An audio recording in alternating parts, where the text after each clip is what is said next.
Housing is a major problem, and for households, it is consuming the income of households.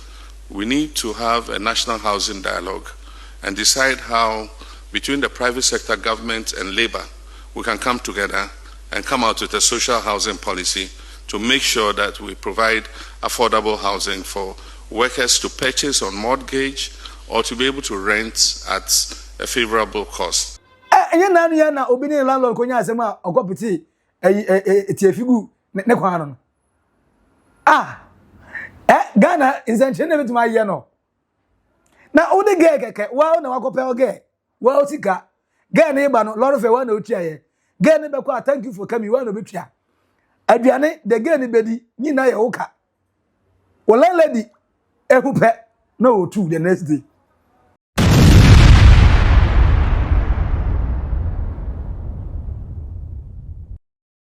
Chairman, General Menko, Twase. Say, O landlord as overdo 6 months. Ode, Ubetia. Now say, the 6 months. Now, O landlord say, or the advance of 2 years, and now 1 year. Ubetima report to O landlord. They are called rent courts.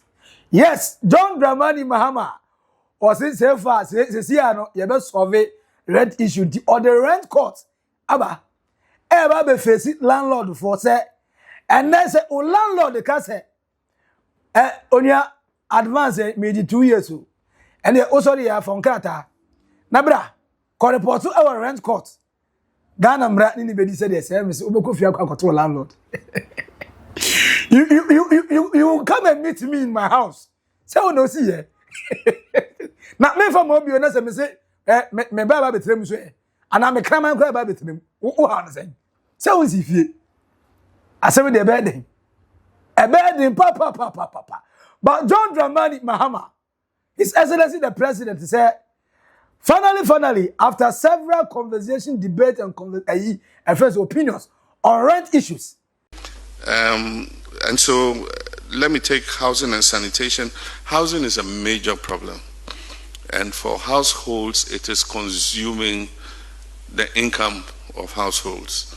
We need to have a national housing dialogue and decide how, between the private sector, government, and labor, we can come together and come out with a social housing policy to make sure that we provide affordable housing for workers to purchase on mortgage or to be able to rent at a favorable cost. The reason why private house owners are taking advantage is because of the deficit in housing. And so we have the rent courts. We say don't take more than 6 months of advance, rent advance.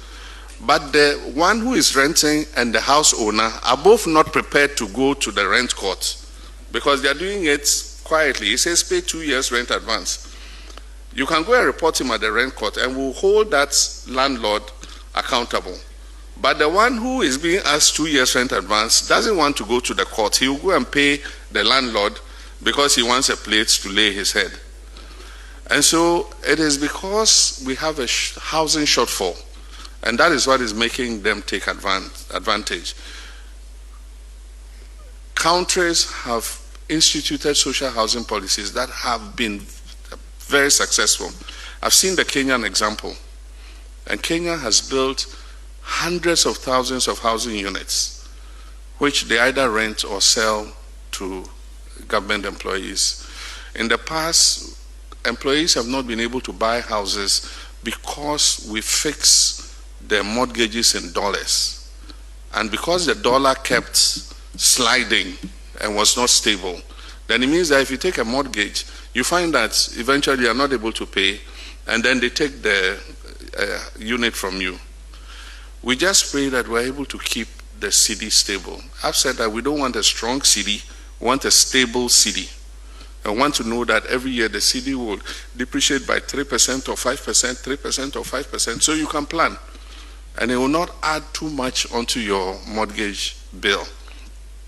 So now that we've been able to stabilize the city, let's work together to maintain it, because there are many benefits that all of us will get from a stable city. Yes, you go bro tria. Omugura na omusiga semiye.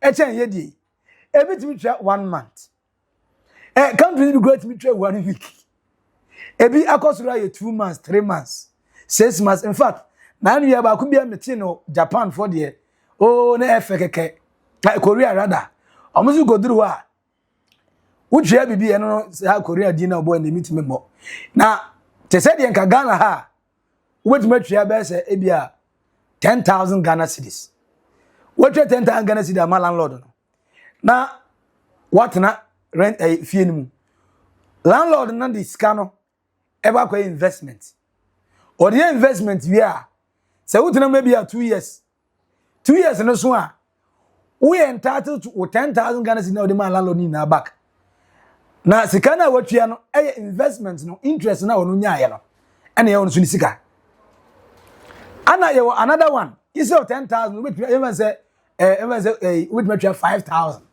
na 5,000 no rent ye be 200 and 100 cedis a month every month be able to 100 cedis no sa ko si say 2 years no ebeso eso wi a sa 5,000 no ye be return e the amount but rent in the year return e for more it means say the lower which metwa lower price na otwa rent and also betwa higher price na untwa rent eno ho other countries and several structures are omo for rent because omo say down ho bonya enya samkitwa but obe pay mo amagana onyonko obe spend no time morning afternoon evening obe hustle day and night chairman skana opening na o come landlord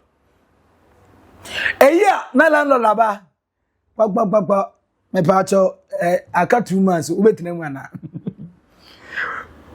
obeka I know you must say ebo pimpim because I neti ene matumo afi ne wani ma yo oh the obeka no so I said draft store aduro yen sent so obo 10 Ghana ye 10 Ghana enye senior mpacho misika so eni ho enti say landlord ka 400 ntimi de ko 500 untimi atu anewom na se de etwa wo no kra ne se agent foi kwan be so no fa so dada landlord for mun kwanenim ana ma dada landlord for na to the sense say dan commitment dem 1 year 300 Ghana cedis a month but they be landlord agent who say original 10% no dada landlord no dem 2 years no say catch us on you 500 cedis a month 1 year be that's the problem now John Mahama is essentially the president acknowledge the fact say your housing deficit papa no ade na wo first 4 years no anya the wo year afia aka 4 na wo yewi nka onya ets obetima correct me because look starting when he started telling a friend saying contractor say on see new school bio abra on see bungalows on see new hospitals abra on see bungalows because gone with this na unless for teacher for bankers no money the ordinary workers no empre down omo place ni a nice bungalow ontwa yititi bibia kitwa bi enti omo ye okay ana yen na aka na yefa na aka no but there be ene teacher for so ye transfer omo na nurse free see ye tu omo sapeti ye tu omo gumu sa enti for that reason ono na ebe pre down no ono obetira de anya akumule abeba obetima also private friends organization worker akatwe ne bi 2-3 months kra ma ebeba so ase wo wanum enti at the end of the day no ana won ne betima kopre aso so hia dan dem bonus is a ono benya unibi enti we ni na ti na se dan na agwa kopre ne se ka 2 years ye ka 500 600 700,000 Ghana a month ube na twa but John Mahama say they say yes school na ya ye basic bungalows yes hospital basic bungalows and then he keep on mentioning about your housing deficit ye ka betima reduce by making sure say ye basic dan ya betima turn in Ghana cedis and the problem is gone with this under the previous administration na dan go for adone the work and housing ministry not dan no yesi na pricing in dollars and nipa na o wa beto no say dollar no fluctuate kitwe bi a enso fluctuate but say no effective leadership see they know are maintaining the position in the say no akos right 3% 5% sa be rotate sa enkoso mo so And yen start target 10 to 12, 10 cities to 12 cities per the dollar. Sana be. And you sit down now, you better per that rate no the amount as a teacher ni, as a bank and as a government worker. So most of government workers can start owning their own houses. Now, is it not a good news? Yes, a good news. So owning houses there. That means that the housing deficit will start reverting. And the Dana going to teach ni when the bank be one go pray no government work go pray no. And just help you. And most of them have families. They will go with their families. Families need be able to buy Johnny Omo. Then there will be bungalows, government bungalows. The one man thought that be no so be at them. And they are better. And the way a futuristic, a for future. In future, it will work. Per the plan now. Abbas is here, say Oko na o landlord. As obey more than 6 months. Report your landlord to the rent court. Now rent court and deal with him. But the question is, say ya bungalow yensi ye. Say ya yensi affordable houses. And begin to pay a friend is saying 10 to 12 cedi per dollar. Say ya that's what housing deficit. Say ya landlords use that justification of drivers, truck drivers, taxi drivers, lorry fuel swati yente so. She nancy because kenke ura nte so. You could do kenke ura or say and you no mokoni ntos bo so that's where then. You could do ntos ura or say lorry fare now they cover and tomatoes if you Burkina Faso no the boy dey. And obi blame obi. And the landlord so can say mente so even though cement ni iron rods above for no. Dem mo paint bomb ma forma. You be na dey. You be kan dey. So because the tax bomb ma forma. You be kan dey. And the landlord na nye ntuma. Can I walk to the rent court? Say be a better landlord na tum na etini ntuma. Fie be mu na meda. I say oba wo say ukunu abo. Na wati na gotu. Now that's what if you train. Hey, we are serious there. We are serious. What in the better to that's what you want to. So you go in no some meto. Amen yes ala. Come and fee. And the same way, what you landlord to my welcome and view. Enya na obi ni landlord konya asema okopiti etiafigu ne kwano. Ghana is enchantment to my year no. Na odi ge keke wa na wakope oge. Wa osika. Ge na iba no lord of one na otua ye. Ge na be kwa thank you for coming wa na obetua. Aduane the ge na bedi nyina ye woka. Wola lady ehupe no otu the next day. Wola lord mi ga say mempa ho na namfo be se mienu miensa ba onchen intimatu. What's it me boy? Ibi kura to me da. Jai me say the landlords for it at Tibom, they say no be a pedan grown on baby be a landlord. Landlord ni feri be an hallelujah. A landlord for baby not able to how am I going to send him to the rent court? Now can for that grant as one man. Or no host the Ghana 7 years. Sika. Eka so a father for all. And how will he leave his children behind? And now kwasha America na so omra osinkwala butimiwu. And the moya janka. Into so ma. Na landlord no haslamai of Libya. No fun so the desert so no kodu Libya na. Wa fun so no so Italy. Agada so no ma kodru e friend say Italy honum. Ogodu Italy honum ye ya. Wa ebrebre ogodu bi Germany. Na wa sha see die was here we the ama renter. Was it on so be 2 years. Was it Debbie Ghana mray 6 months. Enti onye 2 years, onye 6 months in the American rent court.